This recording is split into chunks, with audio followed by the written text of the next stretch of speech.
એવો શબ્દ આપેલ ફકરામાંથી જ ગોતવાનો છે, બહારથી એ કંઈ નહીં. અને આ ગ્લોસરીમાં આ શબ્દ તમને આપેલો હોય છે. એટલે એક સિમ્પલ જ તમને પૂછ્યો છે કે કેવા કેવા પ્રકારનો આવું ભણ્યા પછી સવાલ પૂછી શકાય એઝ ફોર એક્ઝામ, પરીક્ષાને ધ્યાનમાં રાખીને. તો નિયરેસ્ટ મિનિંગ એટલે કોઈ શબ્દ ક્યારેક મૂકે છે એટલે તમે સૂચનામાં ક્યારે હટાવો નહીં કે સિમિલર વર્ડ એટલે સમાનાર્થી, સિનોનિમ્સ એટલે સમાનાર્થી, નિયરેસ્ટ મિનિંગ એટલે સમાનાર્થી અને મીન્સ શબ્દ આવે. આ ચારેયનો અર્થ એ જ થાય કે આપેલ શબ્દનો સમાનાર્થી આપવાનો છે. તો અહીં લખ્યો છે, પણ આનો સવાલનો જવાબ પરીક્ષામાં કેમ લખો? ઘણા ઘણા એની રીતે લખતા હોય છે. એમ નહીં, જવાબ આમ લખાય, nearest meaning of the rational, word rational is logical. એટલે કે રેશનલ શબ્દનો સૌથી નજીકનો અર્થ બતાવનારો શબ્દ છે એ લોજિકલ છે. તો અંગ્રેજીમાં લખાય કઈ રીતે એ આ જવાબ તમારો આવો લખી શકો તમે.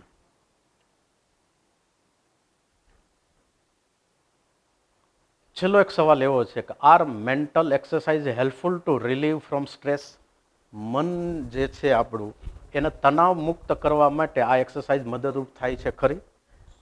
હવે આનામાં આવે એવો સવાલ છે. જો સવાલની શરૂઆતમાં WH શબ્દ ક્યાંય જ નથી અને નથી એટલે એનો સવાલનો જવાબ યસનો જ આવે અને પછી ફૂલ સેન્ટેન્સમાં એનો જવાબ આપવાનો, તો તમને આખો પૂરો માર્ક મળે. આવો સિમ્પલ ક્યારેક પૂછી નાખે તો તમારો જવાબ કઈ રીતનો હોય? તો કે yes, mental exercises are surely helpful to relieve from stress.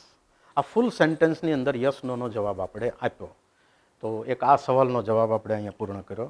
હવે આવે છે યુનિટ નંબર 3, એમાં read number 1 manage your stress એનું નામ છે. એમાં પોઈન્ટ નંબર 2 છે સ્ટોપ ઓવર થિંકિંગ, એટલે કે અતિ વિચાર એને અટકાવો. તો એને આપણે શરૂ કરીએ.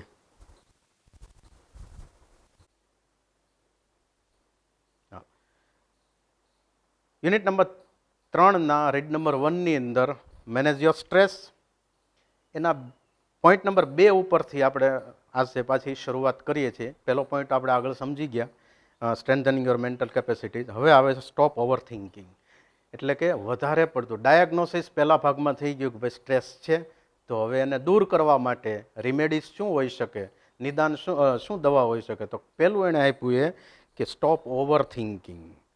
ઓવર થિંકિંગ છે એને ઘટાડો. હવે એને માટેના કેટલાક અહીંયા શબ્દો એક બે છે એ મારે તમને બતાવવા છે. Difficult words meaning in Gujarati. જો અહીંયા શબ્દો આપ્યા છે. પ્રેશર વચ્ચે એક સાથે જ હું લઈ લઉં છું, એટલે તમારે ક્યારે નોંધવા હોય તો નોંધી શકાય અત્યારે. માનસિક દબાણ, ઓવર થિંકિંગ એટલે અતિ વિચાર, એક્સપેક્ટેશન એટલે અપેક્ષા, ટીઝ એટલે માનસિક તાણ, ફ્રાન્ટિક એટલે ચિંતાગ્રસ્ત, ડ્રેડફુલ એટલે ત્રાસદાયક, મેક્ઝિમમ એટલે મહત્તમ અને એનર્જી એટલે ઉર્જા. આટલા શબ્દો આની અંદર છે. બીજા તમને એવા લાગતા હોય તો તમે ઇન બિટવીન જે પાઠ ચાલુ હોય ત્યારે નોંધતા જશો ગુજરાતીમાં, પણ આટલા આની અંદર પ્રશ્નો શબ્દો છે. હવે આપણે એ પાઠ ઉપર આવીએ છીએ. જે પાઠ છે તે સ્ટોપ ઓવર થિંકિંગ, અતિ વિચાર એને અટકાવો. અહીંયા તો સ્ટોપ કીધું એટલે કે અટકાવી જ દો, ઓછા કરો એવું નથી કીધું, પણ બંધ જ કરો. અને હકીકત એ છે જેટલા વધારે વિચાર એટલી વધારે ચિંતા વધારે, વિચાર ઓછા એટલી ચિંતા ઓછી. એટલે ગુજરાતીમાં એક કહેવત છે કે ભાઈ જેટલા ફેલાયા એટલા ફસાયા. જેટલા તમે ફેલાવો વિચારોથી કે શરીરથી કે કાર્યોથી, એટલા વધારે ફસાવાના ચાન્સીસ રહેવાના છે.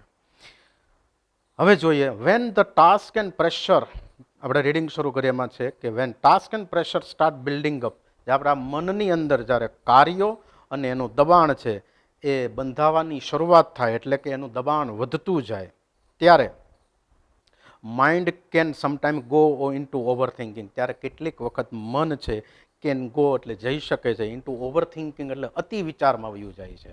જ્યારે પ્રેશર વધે ત્યારે મનમાં કાર્યો અને પ્રેશર બેય વધે, ત્યારે મનની અંદર અતિ વિચાર વધતા જાય. And you come to the thought, અને તમે એવા વિચાર ઉપર અંતે આવીને ઊભા રહી જાઓ. ઇન્ટુ ઇન્વર્ટેડ કોમામાં લખ્યું કે I wish there was a switch in my mind. મારા મનની અંદર એક સ્વિચ હોય, એક જેમ લાઇટની સ્વિચ આપણે પાડીને ચાલુ બંધ થાય એમ મારા મનની અંદર આ ભાગમાં ઉપર એક એવી સ્વિચ હોય કે in the head that could flick, એને હું અહીં અડું and turn off all the thoughts going around in my mind. મારા મનની અંદર આજુબાજુ જે ઘુમરાયેલા વિચારો છે એક સ્વિચ બંધ કરવું એટલે વિચાર એક જ ઝાટકે બંધ થઈ જાય. એવું આપણા મનની અંદર એવો વિચાર આવે અને આપણે એવા વિચાર ઉપર આવી જાય કે અહીંયા હળવું આવું અત્યારે પરિસ્થિતિ જાય કે સ્વિચ બંધ કરી દો બધા વિચાર બંધ જાય. પણ એવું તો ભગવાને દીધું નથી. એ તો મિકેનિઝમમાં આવે, શરીરની અંદર તો એવું શક્ય નથી. એના માટે તો કંટ્રોલ આપણે જ કરવો પડે. એટલે આ જે વિચાર જે છે એવા વિચાર ઉપર આપણે આવી જઈએ કે સ્વિચ હોય ને તો બહુ સારું, જે આપણે બંધ કરી દઈને વિચાર બંધ થઈ જાય. આ એક પ્રકારનું હાઇપોથેટિકલ વિશ છે. એટલે કે વિશવાળું વાક્ય તમારા ગ્રામરનો એક ટોપિક આવે છે કે એની પછી જે વાક્ય આવે એ ભૂતકાળનું આવે અને એ બતાવે કાલ્પનિક ઈચ્છા બતાવે, ઇમેજિનેટિવ વિશ બતાવે છે. તો અહીંયા ભૂતકાળનું ક્રિયાપદ તમે વોઝ આવ્યું, કુડ આવ્યું, જે તમને ભૂતકાળ નથી બતાવતો પણ વર્તમાન સમયની કાલ્પનિક ઈચ્છા બતાવે છે. It is not that easy, પણ તમે આ જે વિચારો છો એ એટલું સહેલું પણ નથી. ધેર ઇઝ અ ટેકનિક, એની અંદર એક ટેકનિક છે. શું? To help yourself during the problem of overthinking. તમારો જ્યારે વિચાર છે એ overthinking, to help you during the problem of overthinking, એટલે કે અતિ વિચારની જ્યારે સમસ્યા આવે એ દરમિયાન તમને મદદરૂપ થાય એને માટેની એક ટેકનિક છે. અને એ ટેકનિક કઈ છે જેથી કરીને તમારું ઓવર થિંકિંગનેસ જે છે એ ઓછું થાય? તો અહીંયા આપ્યું છે, જુઓ ટેકનિક જોજો. બીજી કોઈ ટેકનિક નથી, મને વૈચારિક ટેકનિક જ છે કે આપણે આપણા મનના ગુરુ બનવાનું છે. આપણા ગુરુ આપણે જ બનવાનું છે. એટલે કીધું છે કે સે your self repeatedly during the day. દિવસ દરમિયાન રિપીટેડલી એટલે વારંવાર તમારા મનને એક સલાહ આપો, વારંવાર કહેતા રહ્યો, કહો કે હે મનડા, આઈ હેવ નો એક્સપેક્ટેશન. મારે કોઈ પ્રકારની અપેક્ષા નથી, કોઈ પ્રકારની મારે આ દુનિયામાં અપેક્ષા જ નથી. જો એક્સપેક્ટેશન એ શબ્દ છે, અપેક્ષા નથી. જેટલી અપેક્ષા એટલી વધારે પડતી ચિંતા વધે. એટલે મારા મનની અંદર કોઈ અપેક્ષા નથી ને આઈ will deal with what ever happens when it happens. અને જે કાંઈ પણ બને છે, જો વર્તમાનકાળનું હેપન્સ એસ પ્રત્યેવાળું રૂપ આવ્યું, એટલે કે જે કાંઈ પણ બને છે ને વેન ઇટ હેપન્સ, અને જ્યારે પણ કાંઈ બને છે, જ્યાં પણ કાંઈ બને છે એ બધાની સાથે આઈ વિલ ડીલ વિથ, હું એ મારો સમસ્યા જે છે એની સાથે ડીલિંગ કરી લઈશ. એટલે કે એને હું તાણને ઓછી કરી લઈશ, એની સાથે હું મેનેજ કરી લઈશ. એવું તમે તમારા મનને જ કહો. When you think about a stressful day date lies in front of you, તમારી સામે જે દિવસ આવીને ઉગીને ઊભો છે એ દિવસની અંદર તમે you think about stressful day, એ દિવસમાં તમે તમારી જાતને તણાવગ્રસ્ત જો વિચારતા હો, માનતા હો, વિચારતા હો કે મારો આ દિવસ તણાવગ્રસ્ત છે, તો your thoughts run approximately like this. ત્યારે થશે શું? સ્ટ્રેસફુલ દિવસ તમે વિચારો તમારા જીવન માટે આજનો, તો થશે એ કે તમારા મનની અંદર વિચારો છે ને એપ્રોક્સિમેટલી એટલે કે એમ રેન્ડમલી આમ આશરે એની રીતે હાલ્યા કરશે. એપ્રોક્સિમેટલી એટલે રેન્ડમલી, જેમ તેમ આમ તેમ ચાલશે. કઈ રીતે? ઓ માય ગોડ, અરે મારા ભગવાન, I have so much to do, મારે આટલું બધું કામ કરવાનું. I must do X Y and Z, મારે એક્સ કામ કરવાનું, મારે વાય કામ કરવાનું, મારે ઝેડ કામ કરવાનું. ગુજરાતીની સાદી ભાષામાં તળપદામાં આપણે કઈ શીંગડું, પૂંછડું, આ બધા આપણે શબ્દો વાપરીએ છીએ કે શીંગડું કામ, પૂંછડોનું કામ વગેરે અર્થમાં I must do X Y and Z and after that, અને તેના પછી A and B needs to get sorted out as well, અને એના પછી એ નામનું કામ અને બી નામનું કામ એને પણ મારે સોર્ટ આઉટ કરવાના છે, એનો પણ મારે ઉકેલ લાવવાનો છે. કેટલું બધું મારે કામ બાકી છે. તો આ રીતના તમે વાત કરો છો એ ટેન્શનગ્રસ્ત બાબતનું છે. આપણા મનમાંથી સહજ આવું વાક્ય પછી મનમાં વિચારો આવવા મળે. I don't know how I am going to do it all. મને એ ખબર નથી એ ભગવાન કે મારે આ બધું કઈ રીતે કરવું, કઈ રીતે આ કામ પાર પાડવું. I will not even have time to it. અરે મારે ખાવાનો પણ સમય રહેતો નથી. I will not not or want આપ્યું છે. Will not have even have, મારે એ સમય પણ નહીં રહે. ટાઈમ એટલે સમય, ટુ ઈટ એટલે જમવાનો મારે સમય પણ નહીં રહે. બેસિકલી પાયાગત રીતે તમે વિચારો, મૂળગત રીતે the day has not even started, દિવસની હજી શરૂઆત પણ નથી થઈ, but you are already in tease, પણ તમે જ માનસિક તાણમાં આવી ગયા. ટીઝ એટલે માનસિક તાણ, તણાવગ્રસ્તતામાં આવી ગયા, કે દિવસની શરૂઆત થઈ જ નથી હજી. What is happening is that, જે કાંઈ બની રહ્યું છે એ શું છે? ઇઝ ધેટ એ છે કે your mind is racing ahead of you, તમારું મન છે એ તમારી સાથેની રેસ એટલે સ્પર્ધામાં તમારથી આગળ વયું ગયું છે. તમે ફિઝિકલી જ્યાં છો ને જ્યાં હોવા જોઈએ તેની કરતાં પણ તમારું મન ઓર એડવાન્સમાં આગળ વિચારે છે. આને ઓવર થિંકિંગ કહેવાય.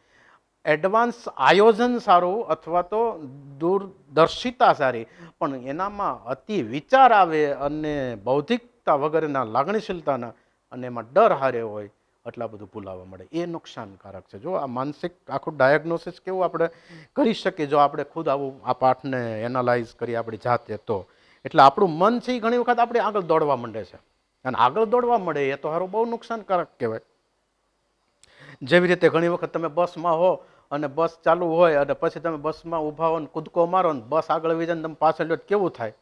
પાછળ તમે પછી પતરામાં ભટકાવ.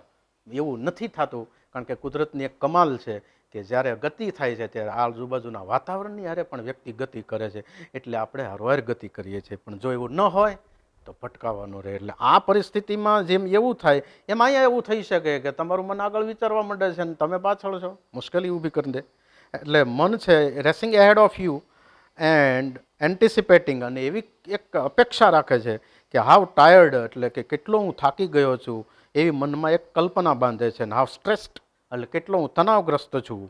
All the you will feel, આવું તમે એક વખત અનુભવ કરો છો. અને you have completed all the task ahead, જ્યારે તમે વંશ એક વખત આવું કામ પૂરું કરો છો, બધા કામ પૂર્ણ કર્યા છે ત્યાર પછી, ત્યારે તમે તણાવગ્રસ્તતા અનુભવો છો. ધીસ ફ્રાન્ટિક થોટ્સ, આવા જ ફ્રાન્ટિક એટલે ચિંતાગ્રસ્ત, ચિંતા પ્રેરે તેવા જે વિચારો છે, સ્ટાર્ટ વીકનિંગ યોર એનર્જી. આનાથી થાય શું? તો કે એનાથી તમારી એનર્જી એટલે ઉર્જા જે છે, કામ કરવાની જે ક્ષમતા, ઉર્જા જે છે અંદરિક, ઉત્સાહરૂપ હોય કે અન્ય કોઈ પણ રૂપે હોય, શારીરિક માનસિક, એ વિકન એટલે નબળી પડતી જાય છે. એટલે આવા વિચારોથી તમારી શારીરિક માનસિક ઉર્જા છે એ નબળી પડતી જાય છે. અને એઝ એ રિઝલ્ટ, એના પરિણામે you are entering in to busy day, તમે એવા વ્યસ્ત દિવસની અંદર પ્રવેશી જાઓ છો, એવા દિવસ કે એમાં સતત કામ હોય, અને બિઝી ડે કહેવાય. શારીરિક માનસિક કોઈ પણ પ્રકારનું કામ હોય, with only half of your normal energy. તમારી જે નોર્મલ એટલે કે એકદમ સામાન્ય ઉર્જા જે હોય કામ કરવાની, એ ઉર્જા અડધી ઉર્જા થઈ જાય, એટલી અડધી ઉર્જા સાથે તમે બિઝી ડેમાં પ્રવેશો છો. એટલે કામ તો જે છે એટલું છે જ, પણ સામે તમારું કામ કરવાની જે ઉર્જા છે એ અડધી થઈ ગઈ છે. એટલે કામ તમારાથી જે કરવાનું છે એ પૂરું નહીં થાય, અડધું કદાચ થાય તો, કારણ કે અડધી ઉર્જા છે એટલે અડધું કામ થાય, તો અડધું તો બાકી રહ્યું. તો એ જે અડધું બાકી રહ્યું એ વધારે ઓર ચિંતા પ્રેરશે. બીજા દિવસે તમે ઓર વધારે ચિંતામાં આવશો, કામ નહીં થાય. આ વધતું જ જાય, અને આ નેક્સસ અને આ આખી જે માનસિકતા વધતી જાય તો માણસ ભાંગી પડે એક વખત. અને બની શકે કે એમાંથી એવું પણ થાય કે સુશાંત સિંહ રાજપૂત જેવો વ્યક્તિ બીજાને સલાહ આપનારો કે ભાઈ આ રીતે માણસ પોઝિટિવલી જીવી શકે, આજે એ આ દુનિયામ નથી. ધેન પછી when you end up shattered at the end of the day, દિવસના અંતે જ્યારે તમે ભાંગી પડો અને એકદમ ડિપ્રેસ્ડ થઈ જાઓ, ત્યારે you sim to have proved that, ત્યારે એવું લાગે, તમે એવું સાબિત કરી રહ્યા એવું લાગે કે you were right all along, તમે એ વખતે સાચા હતા. And you had a dreadful day, પરંતુ સાચા હોવ અને તમારે માટે એક ભયંકર દિવસ હોય. એન્ડ યુ ફીલ ફિઝિકલી ડ્રેઇન્ડ, અને શારીરિક રીતે તમે ભાંગી ગયા હો એવું તમે ફીલ કરવા માંડો છો. તો આ બધી નેગેટિવ ઇમ્પેક્ટ છે એ આપણા શરીર ઉપર પડે છે અને માણસ શારીરિક રીતે ભાંગી જાય છે. લાસ્ટ પોઈન્ટ, આપણો છેલ્લો મુદ્દો આની અંદર છે. આવું થાય ત્યારે શું? તો કે in order to have maximum energy available at the start of busy day, અતિ કામનો વ્યસ્ત દિવસ હોય એવા દિવસની અંદર મેક્સિમમ વધારેમાં વધારે, ઓલામાં શું થતું હતું, બિઝી ડે હતો પણ ઉર્જા અડધી થઈ જતી હતી, તો એવું ન થાય અને મેક્સિમમ એનર્જી આપણા શરીરની આપણને પ્રાપ્ત થાય કામ કરવા માટે, તો એવા હેતુથી શરૂઆતમાં એવા હેતુ માટે શું કરવું? તો કે યુઝ, આવા શબ્દ પ્રયોગને એક મંત્ર તરીકે ધારી લ્યો. I have no expectations and I will deal whatever happens when it happens as a form of mantra. આપણે કોઈ ભગવાનનું નામ હોય અને મંત્ર તરીકે ભજીએ તો એનાથી એક આપણને પોઝિટિવિટી અંદર પેદા થાય કે મને હવે નહીં, મારો ભગવાન કાંઈ નહીં થવા દે. અને હકીકત આપણે એમાં ઘણી વખત બચી પણ જઈએ છીએ. એ એક પોઝિટિવિટી માણસની અંદર જે ઊભી થાય છે. તો આ બાબતને પણ તમે એક પોઝિટિવલી લ્યો કે ભાઈ કઈ રીતે. અહીં શબ્દ લખ્યો કે આઈ હેવ નો એક્સપેક્ટેશન્સ, આને મંત્ર તરીકે ધારી અને કે મારે કોઈ પ્રકારની અપેક્ષા નથી. 10મા 12માનું જે પરિણામમાં હોય એ આવે, પરિણામ મારા હાથની વાત નથી, મહેનત કરવી મારા હાથની વાત છે. અને એના માટે પછી એમ ન કહી દેતા કે મારા મનની અંદર કોઈ પ્રકારની અપેક્ષા નથી તો મહેનત એમાં નથી કરવી. ના, એ પાછું નેગેટિવ. કાર્ય તો કરવાનું જ છે, ગીતાજીનો સાર છે, કામ કરો. પરિણામની અપેક્ષા તમે નહીં એટલા માટે રાખો કે એ તમારા હાથમાં નથી. કેવું આવે, કેટલું આવે, કેમ આવે, હાથમાં હોય ને અપેક્ષા રાખો તો બરાબર છે, પણ એ એવું ન પણ આવી શકે તો મૂંઝાઈ ન જવાય એટલા માટે અપેક્ષા ન રાખવી. આવું ગીતાજીનો સારાંશ કૃષ્ણ ભગવાન કહી ગયા છે. એના સંદર્ભમાં કંઈક આવું હું સમજુ છું ના કહેવા માગતું હોય. તો મારે કોઈ પ્રકારની અપેક્ષાઓ નથી. I will deal whatever happens when it happens. જે કાંઈ પણ બને છે અને જ્યાં પણ કાંઈ બને છે એની સાથે હું ડીલ કરી લઈશ, એની સાથે હું મારો પાર પાડી લઈશ, મારો રસ્તો કરી લઈશ. આ બાબતને એક મંત્ર તરીકે એઝ એ ફોર્મ ઓફ મંત્ર, એક મંત્ર રૂપે એને તમે ધારી લ્યો અને જીવનની અંદર અપનાવી લ્યો. યુ વિલ નોટિસ, તરત તમારા ધ્યાન ઉપર એક બાબત આવશે કે હાવ યોર બોડી સ્ટાર્ટ રિલેક્સિંગ. જેવું તમે આ મંત્ર રીતે બોલશો એટલે તમારા શરીરની અંદર શરીર જે છે એ રિલેક્સ થવા માંડશે. તમને મનથી એમ થશે કે હવે મારો તણાવ ઓછો થયો, સ્ટ્રેસ ઓછો થયો, માનસિક તાણ ઓછો થયો, કારણ કે તમે એને મંત્ર તરીકે એક ધારી લીધું. એટલે એની ઉર્જા અંદર ફેલાતી ગઈ, પોઝિટિવિટીની ઉર્જા, જે તમારા શરીરને થોડુંક રિલેક્સ કરવા મળશે. ધીમે ધીમે ધીમે વધારે રિલેક્સેશન આવશે. At the thought of no expectation, you will notice how your body start relaxing at the thought of no expectation. No expectation, કોઈ અપેક્ષા નહીં. એવા વિચારની સાથે શરીર તમારું છે એ રિલેક્સ થવા મળશે, એકદમ રાહત અનુભવવા મળશે. જ્યારે તમે થાકીને આવે એવા કામ કરી અને પછી તમારી ગમતી કોઈ મ્યુઝિક ને એવું સાંભળતા તમે હોઈ જાઓ, સહજ રીતે ઊંઘ આવી જાય. આ શરીર રિલેક્સ થઈ ગયું. ધીસ રિલેક્સેશન, આ જે રાહત શરીરને અનુભવે છે, શારીરિક માનસિક બે, ટેલ્સ યુ, એ તમને એવું કહે છે ધેટ, એટલે કે you have just stopped yourself from wasting valuable energy. એ તમને એવું કહે છે કે યુ હેવ જસ્ટ સ્ટોપ્ડ, તમે હમણાં જ એને અટકાવી દીધું છે. યોર સેલ્ફ એટલે તમારી જાતને તમે અટકાવી દીધી છે. શેમાંથી અટકાવી છે? From wasting valuable energy. Wasting એટલે બગાડ કરો, અથવા તો એને એક મિસયુઝ કરવો. એનર્જી એટલે ઉર્જા. તમારી જે શારીરિક માનસિક ઉર્જા છે એનો બગાડ જે થતો હતો એને તમે અટકાવી દીધો છે એવું તમને ફીલ થવા મળશે. જે મનથી આપણે નેગેટિવ વિચાર કરીએ છીએ ને, એ સાહેબ વેસ્ટિંગ અવર એનર્જી, એ આપણી વિચારોને આપણે વેસ્ટ કરીએ છીએ, ઉર્જાને આપણે વેસ્ટ કરીએ છીએ. પોઝિટિવ વિચાર હોય તો એનો આપણે વેલ્યુએબલ યુઝ કર્યો કહેવાય, usage, utilization of our energy થઈ કહેવાય. તો નેગેટિવ થિંકિંગ જે છે એને તમે અટકાવી દીધું છે એવું તમને ફીલ થવા મળશે. આ રિલેક્સેશન એ તમને એવું કહે છે. અને છેલ્લે શું થશે તો કે યુ ફીલ કામર મેન્ટલી. માનસિક રીતે તમે કામ એટલે શાંતિ અનુભવશો. કાલ્મ ના બોલે, ઘણા અને કાલ્મ બોલે, કાલ્મ નહીં, બામ, પામ, કામ, અને એને ઈઆર પ્રત્યે એટલે વધારે તમે શાંતિનો અનુભવ કરશો. પણ કઈ રીતે? માનસિક શાંતિ એન્ડ ઇમોશનલ, એટલે લાગણીશીલતાની રીતે પણ તમે અતિ લાગણીશીલતામાં જે ડૂબી ગયા તેનાથી બહાર આવશો.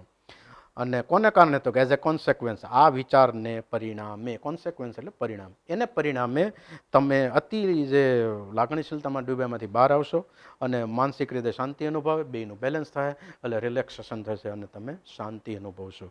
તો જે બીજો ઓવરથિંકિંગનો જે વાત હતી એ મુદ્દો અહીંયા પૂરો થાય છે.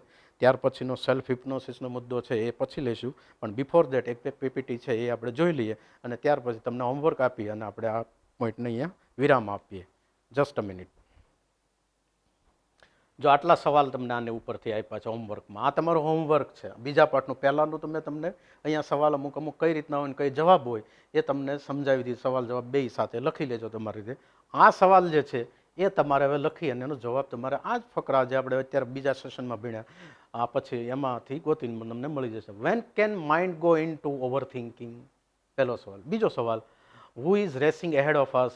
ત્રીજો સવાલ, what can frantic thought do? ચોથો સવાલ છે, what does this relaxation tell us? પાંચમો સવાલ છે, how will we feel mentally? છઠ્ઠો સવાલ, give the similar word of dreadful. અને સાતમો સવાલ, give past tense form of feel.